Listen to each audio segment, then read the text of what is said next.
جناب سر جنت نشان تعلیمی مشن کے رکن رواں جناب محمد عفیف صاحب، میرے کرم فرما حضرات اور عزیز طالبات، یقیناً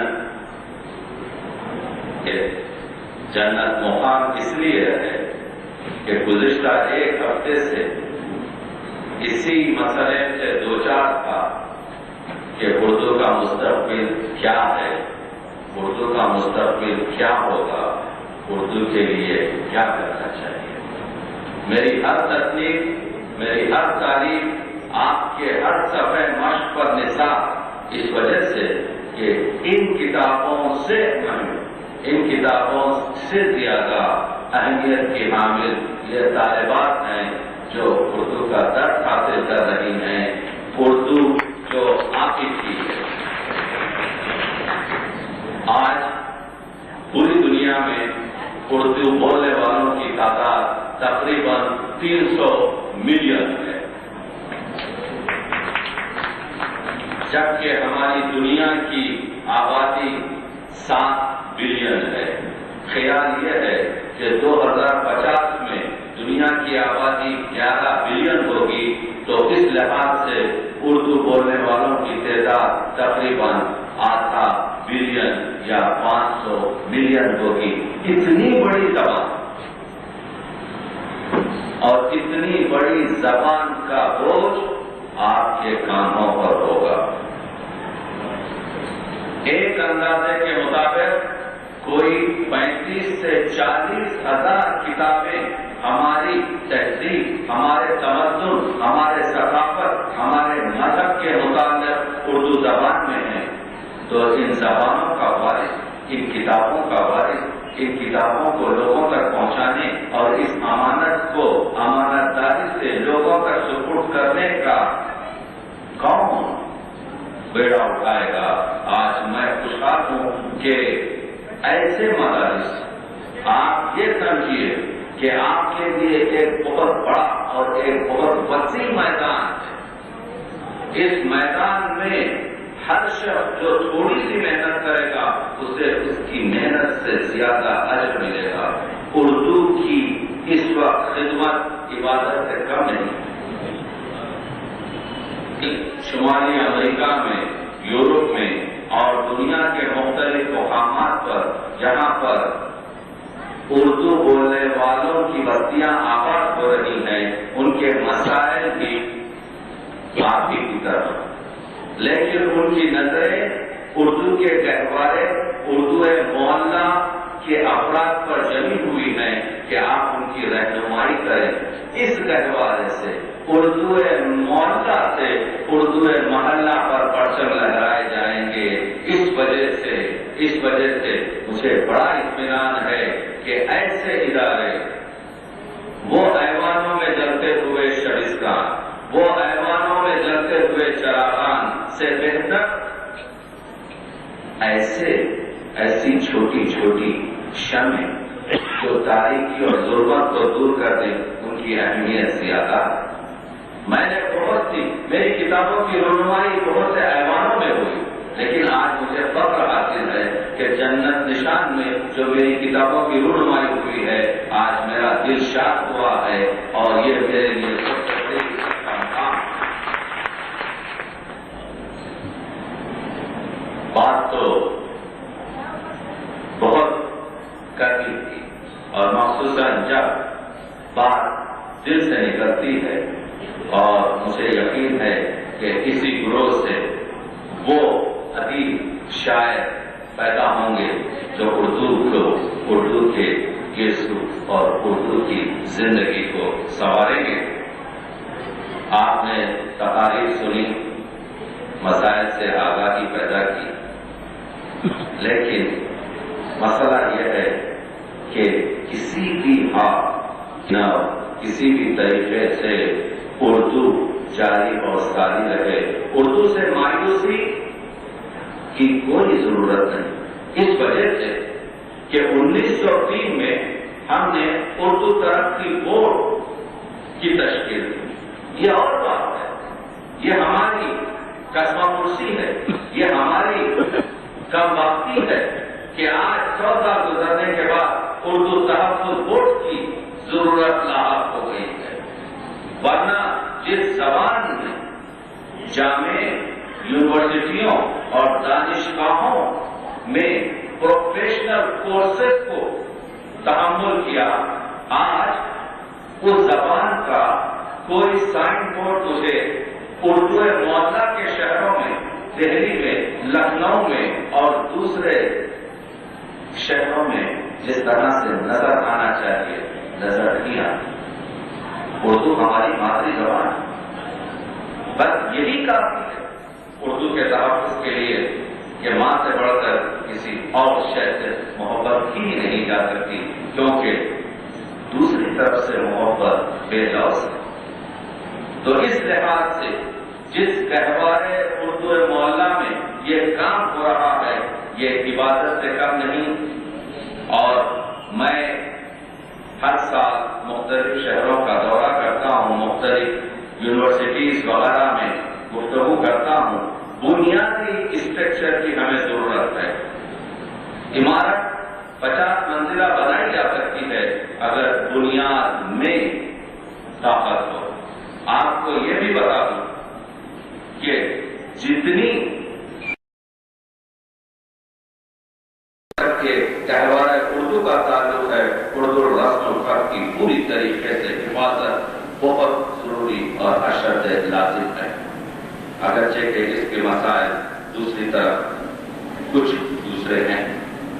بس یہ ایک تنقید تھی جو میں اس بارے میں آپ کی خدمت میں کر رہا تھا. ڈاکٹر ذل ہما نے جو کچھ فرمایا یا دوسرے احباب نے جو میرے بارے میں کہا، میں اس کا قابل نہیں ہوں. میں ایک ادنا اردو کا طالب علم ہوں جس نے 11 برس کی عمر میں حروف تہجی پڑھے. لیکن یہ شوق ہے، یہ ذوق ہے، یہ ایک بہت بڑی ذمہ داری ہے کہ اس وقت اردو کی حفاظت کی جائے. دنیا کی 9ویں یا 7ویں زبان اردو ہے. آپ یہ کہیں گے اگر اردو اتنی بڑی زبان ہے تو بین الاقوامی طور پر کیوں اسے نمایاں نہیں کیا جا سکتا؟ آپ یونائٹڈ نیشن میں چلے جائیں تو آپ کو پوری زبانیں ملیں گی، اردو کا نام و نشان نہیں ہے. اس کی وجہ یہ ہے کہ لوگوں نے جو اردو بولتے ہیں اپنی مادری زبان پنجابی، سندھی، پشتو، بلوچی اس طرح سے لکھوائی. اردو مادری زبان کہنے والے اور لکھنے والے افراد کی تعداد بہت کم ہے. اس وجہ سے اس زبان کا نمبر 32واں یا 33واں ٹھہرتا ہے. اگرچہ کہ تعداد سے اگر دیکھا جائے تو یہ دنیا کی 4تھی بڑی زبان ہے. یعنی اگر آپ اردو بات کر کر پوری دنیا میں اپنے مسائل حل کرنا چاہتے ہیں تو اردو 4تھی زبان ہے. لیکن کیونکہ آپ نے اپنی مادری زبان کو پنجابی یا مراٹھی یا تیلگو یا دوسری محلی زبانیں لکھوائی ہیں، اس وجہ سے یہ زبان ابھی یونائٹڈ نیشن میں یا دوسرے مقامات پر اس کو قبول نہیں کیا گیا. بہرحال یہ بحث یہ کہ طرف ہے. اب میں دوسری طرف آتا ہوں. میرا سب سے پسندیدہ شاعر علامہ اقبال. شاعر علامہ اقبال جی کے فیض سے میں اردو کی طرف رجوع کیا ہوں اور میں نے علامہ اقبال کے فارسی کلام کو آپ ہی کی طرح پڑھا ہے. اور جس چیز کے بارے میں بات کرنا چاہتا ہوں وہ ایک کاوش میں نے کی ہے جو بہت جلد آپ کے سامنے آئے گی، جو میں مکمل کر چکا ہوں. وہ ایک کتاب ہے جس میں علامہ اقبال کی حیات، شخصیت، فن اور شکوہ جواب شکوہ کا تجزیہ ہے ادبی لحاظ سے. آپ یہ دیکھ رہے ہیں کہ میری کتابوں کے نام تو آپ کو مذہبی معلوم ہوں گے، لیکن میں ان کتابوں میں صرف ادبی افکار ہیں. میں نے مرثیے کو امام باڑوں سے نکال کر دنیا ادب میں پیش کیا ہے. میں مرثیے کی ان قوتوں کو ظاہر کرنا چاہتا ہوں جو اس میں ادبی کیفیات ہیں. تشبیہات کیا ہیں، اختیارات کیا ہیں، اس میں ثنائے کیا ہیں، اس میں بدائے کیا ہیں.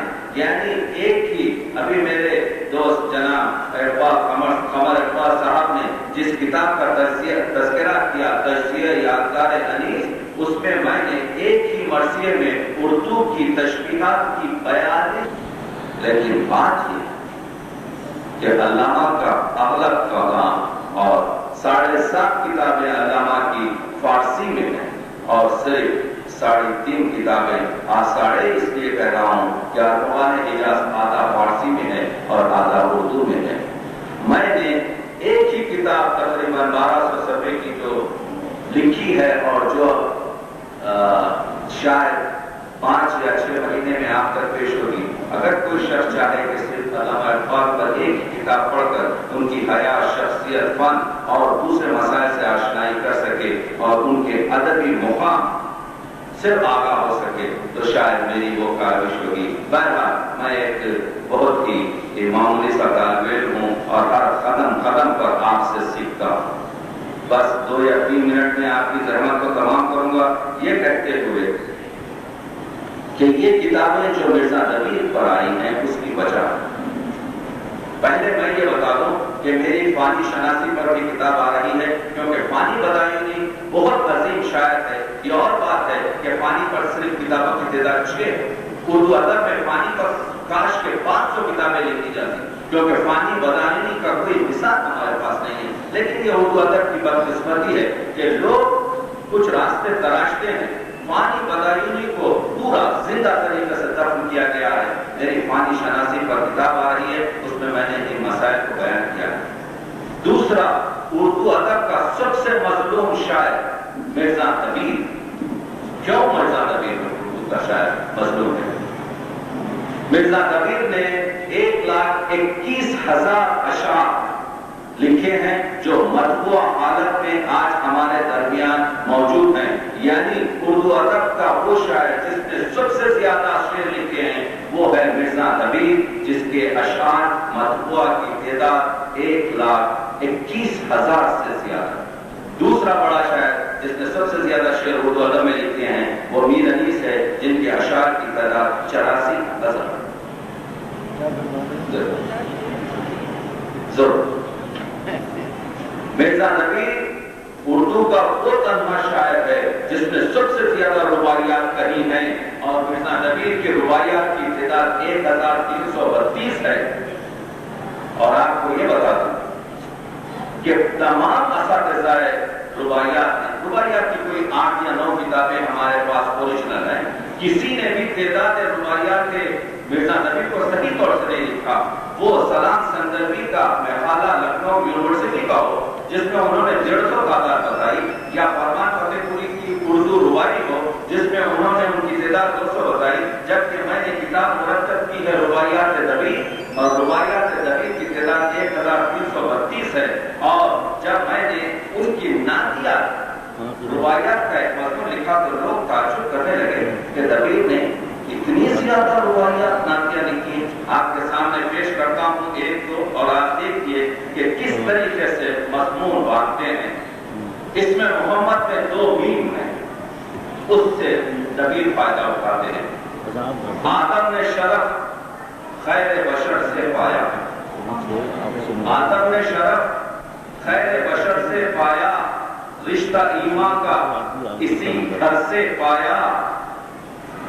محمد میں 2 میم ہیں اور شمس کے بیچ میں میم ہے، قمر کے بیچ میں میم ہے. اس سے نبیل فائدہ اٹھاتے ہیں. 2 میم محمد سے جہاں روشن ہے، مضمون یہ دل شمس و قمر سے. تو آپ دیکھیے کہ اردو میں یہ ندا یہ چیز ہے کہ شمس کے بیچ میں میم ہے، قمر کے بیچ میں تین حروف کے لفظ کا دل جو ہے وہ میم ہے. اور یہی 2 میم یعنی شمس و قمر سے دنیا میں روشنی ہے. تو کہتے ہیں کہ 2 میم محمد سے جہاں روشن ہے، مضمون یہ دل شمس و قمر سے پایا. اور ایک چیز آپ کی خدمت میں پیش کرتا ہوں، کیا روئے پیغمبر نے ضیا پائی ہے، فرقان کی بلا فرق یہ زیبائی ہے. ہر شے سے مقدم ہے ہمیں اس کا ادب قرآن سے پہلے یہ کتاب آئی. مضامین کی ندرت، مضامین پر، زبان پر قادر الکلامی. یہ فرماتے ہیں کہ یا شاہ رسول رحمت یزداں تم ہو، قرآن ہے پوست مقصد قرآن تم ہو، دعویٰ سب کو ہے مومنیت کا مگر مومن وہ ہے کہ جس کے ایمان ہو.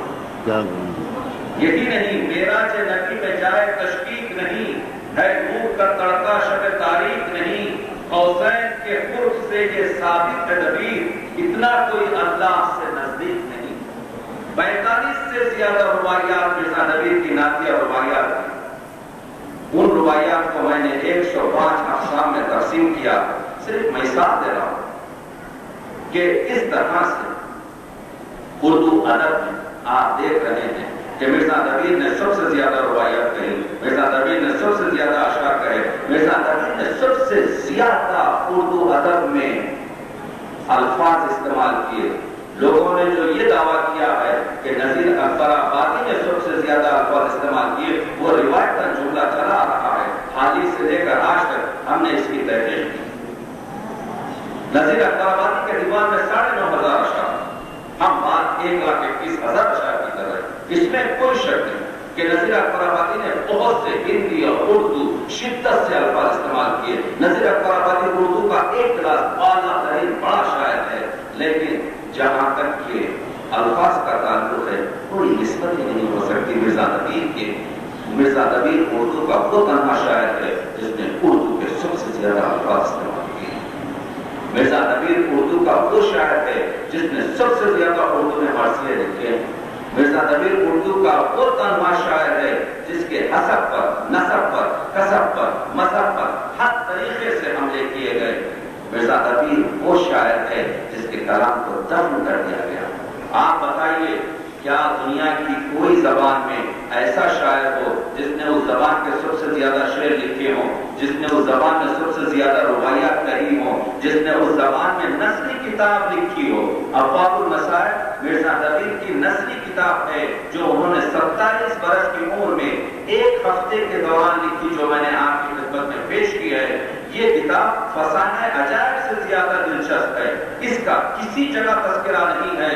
اگر اردو کے نثر کی ارتقاء کی کتابیں جن کی لسٹ میں نے دی ہے، ان 13 کتابوں میں اس کتاب کا ذکر اور اس کتاب کا تذکرہ نہ ہونا ایک بالکل بددیانت ہے.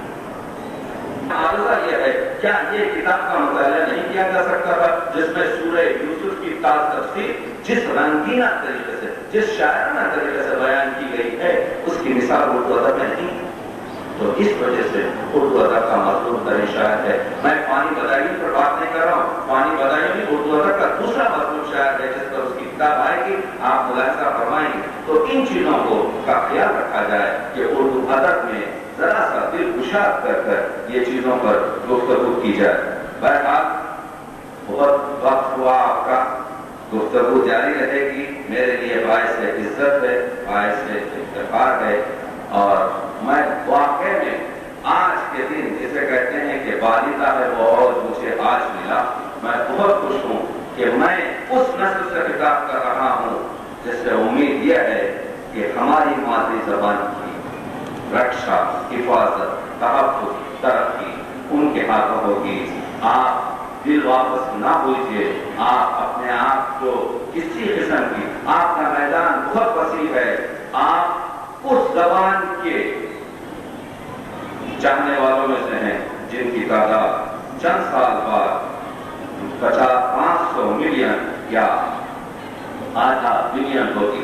بہرحال آخری ڈاک دہلی کے شعر پر اپنے گفتگو کو تمام کرتا ہوں کہ اردو ہے جس کا نام ہم ہی جانتے ہیں دار، ہندوستان میں تو ہماری زبان کی ہے، سارے جہاں میں تو ہماری.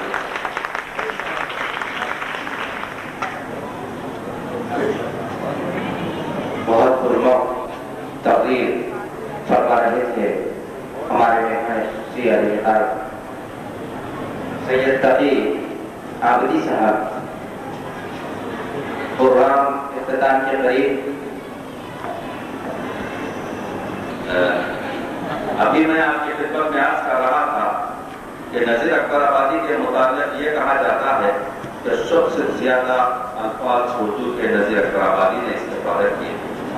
یہ ایک روایت ہے، لیکن جب ہم نے اس پر گفتگو کی اور اس پر جو ہیبت ہے، جو طاقت ہے، اس کو بیان کرتے ہیں کہ یہاں وقت، وہاں ادھر عقل، ادھر ہوش، خوابیدہ و برباد و پراکندہ و روپوش.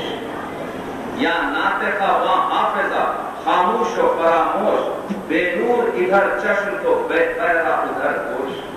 وہاں شیر فلک چھپتا ہے تسلیم کی خاطر، یہاں داغ زمین اٹھتی ہے تعظیم کی خاطر. یعنی ہر مصرے کے لفظوں کا تناسب دیکھیے. نبی کے یہاں ایمان و کفر و توبہ و عصیاں دمِ جہاد، یہ زندہ اور وہ مردہ، یہ خوش دل و نامراد. کیا کیا کمال رکھتی تھی شمشیر خوش نہاد، جوہر کمند نو کے سینہ خود و برف و باد. دشمن کو قید آب و خورش سے چھڑا دیا، کھینچا گرایا مارا جلایا اڑا دیا. شاعری پڑھی، الفاظ کا پڑھنا مشکل ہے. گھوڑے کی تعریف میں کہتے ہیں اس رقص سے برف و شرر و شعلہ و سیما، لرزندہ و شرمندہ و درمندہ و بیتاب. خورشید و سحاب و فلک و انجم و مہتاب، سوزاں و خراشاں و سراسیم و بے خواب. بازار گل و موج و صبا سرد ہے اس سے، وہ داغ ہے وہ آگ ہے وہ گرد ہے اس سے. تو میں یہی پر کہہ رہا تھا کہ اس عظمت کا شاعر اردو ادب، اسی لیے یہ کتابیں میں آپ کے سامنے پیش کر رہا ہوں کہ اردو ادب کے خزینوں سے، اردو ادب کے خزانوں سے، اردو ادب کی جو تمام توانائیاں ہیں جو دفن کر دی جا رہی ہیں. مرثیوں کا ایک بینیا چیز امام باڑوں میں پڑھی جاتی ہے، مرثی امام باڑوں میں دفن ہو کر رہ گئے، جبکہ مرثیوں کو چاہیے کہ بازار میں آئیں، بازار ادب میں حسن مرثیت سے استفادہ ہو، اس کی زبان سے استفادہ ہو، اس کی تشبیہات سے استفادہ ہو، اس کی صنائع سے استفادہ ہو. وہ اپنا اور چیز ہے. جتنے بھی دنیا کے علمی بڑے بڑے مشاہکار ہوئے ہیں، سب کا تعلق مذہب سے، سب کا تعلق کسی ایک رجحان سے، وہ ایک ثانوی حیثیت رکھتی ہے. لیکن میں جو اردو کا پرستار ہوں، جو اردو کا خدمت گزار ہوں، جو اردو کی خدمت کے لیے اپنے آپ کو مامور سمجھتا ہوں، میرا فریضہ یہ ہے کہ حسن یوسف کو بازار مصر میں پیش کرو تاکہ اس کی قیمت اور ارزانی نہ ہو.